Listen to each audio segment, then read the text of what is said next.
que realmente acontece quando você ora em línguas?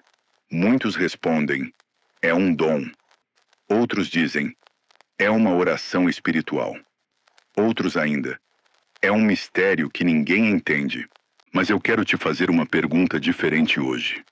Será que a Bíblia explica o que acontece nesse momento? Ou será que, esse tempo todo, estamos apenas repetindo frases que ouvimos, sem realmente entender o que Deus revelou na sua palavra? Hoje eu vou abrir as Escrituras com você. Vamos olhar, texto por texto, o que Paulo, inspirado pelo Espírito Santo, realmente escreveu sobre isso, sem exagero, sem invenção, sem essas frases soltas que você já deve ter ouvido por aí, tipo, o diabo foge, ou anjos descem. Coisas que soam fortes, mas que a Bíblia, nesses textos, simplesmente não diz. Eu prefiro te mostrar o que está escrito, porque o que está escrito é mais profundo do que qualquer exagero. Fica comigo até o final, porque no 7º ponto, eu vou te mostrar algo que muda completamente a forma como você vai enxergar sua própria oração daqui para frente. Vamos juntos. Vamos começar em 1 Coríntios 14, versículo 2. Paulo escreve, porque quem fala em outra língua não fala aos homens, senão a Deus, pois ninguém o entende, e em espírito fala mistérios. Repara bem no que esse texto diz, e no que ele não diz. Ele não diz que você está falando com anjos. Ele não diz que você está falando com o inimigo, ou travando batalha com demônios. Paulo é direto. Você fala a Deus. Esse detalhe, sozinho, já muda completamente a forma como devemos enxergar esse momento de oração. Não é uma guerra que está acontecendo no ar. É uma comunicação. Uma linha direta entre o seu espírito e o Espírito de Deus, sem intermediário, sem tradução, sem filtro humano. Pensa comigo. Quantas vezes você já orou em português e sentiu que as palavras não davam conta do que estava no seu coração? Pois é exatamente aí que esse texto ganha um peso enorme.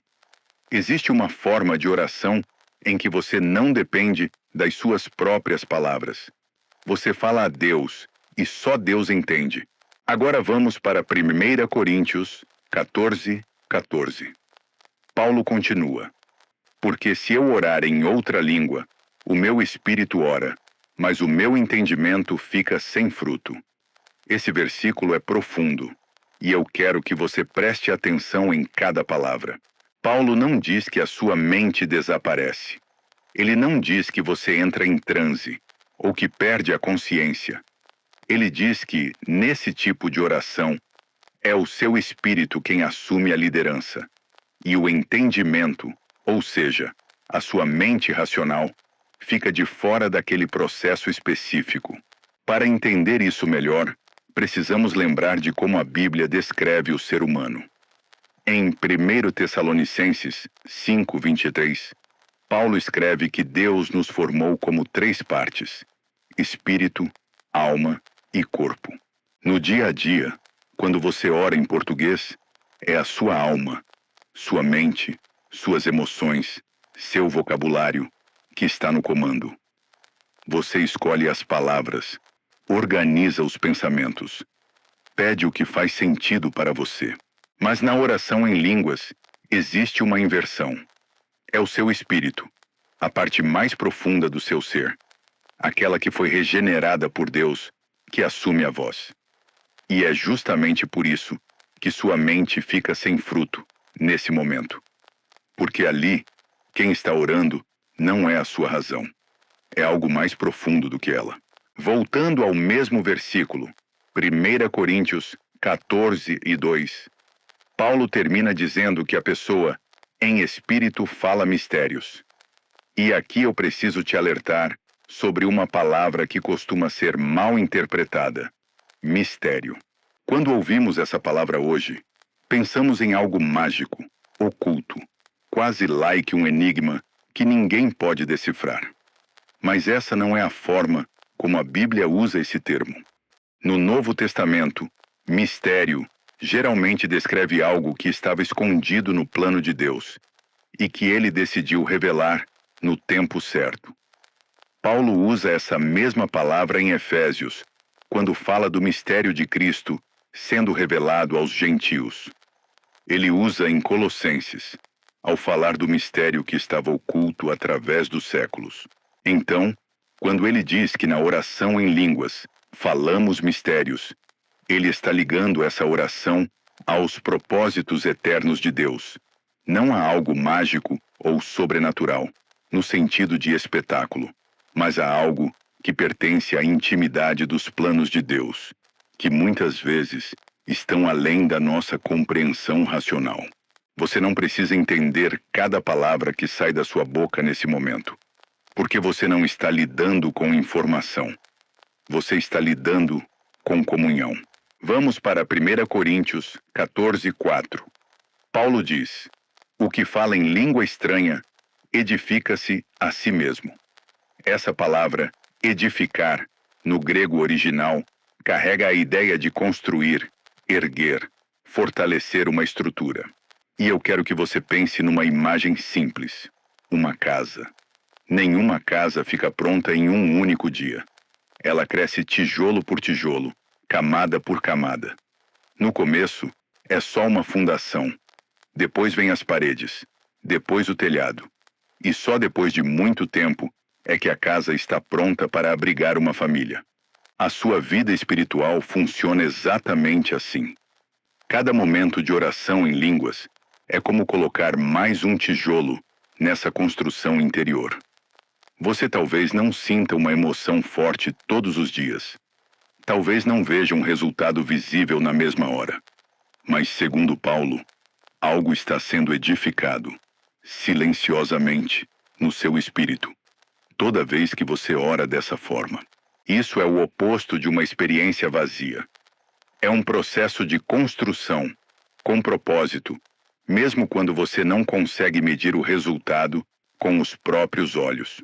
Agora chegamos a um dos textos mais profundos da Bíblia sobre oração. Romanos 8:26. Paulo escreve: "E da mesma sorte, também o Espírito ajuda as nossas fraquezas, porque não sabemos o que havemos de pedir como convém, mas o mesmo Espírito intercede por nós com gemidos inexprimíveis." Aqui, eu preciso ser honesta com você. Existem cristãos que interpretam esse texto especificamente como uma referência direta à oração em línguas. E existem outros teólogos, igualmente sérios no estudo da palavra, que entendem esse texto de uma forma mais ampla, como a intercessão geral do Espírito Santo em toda e qualquer oração, não somente na oração em línguas. Eu prefiro não afirmar algo que a Bíblia não deixa 100% claro. O que eu posso te dizer, com segurança, é isto. Paulo está falando sobre a nossa limitação humana na oração. Existem momentos em que você simplesmente não sabe o que pedir. Não sabe como orar por aquela situação. As palavras não vêm. E é exatamente aí que esse texto se torna um consolo enorme. Você não está sozinho nesse momento.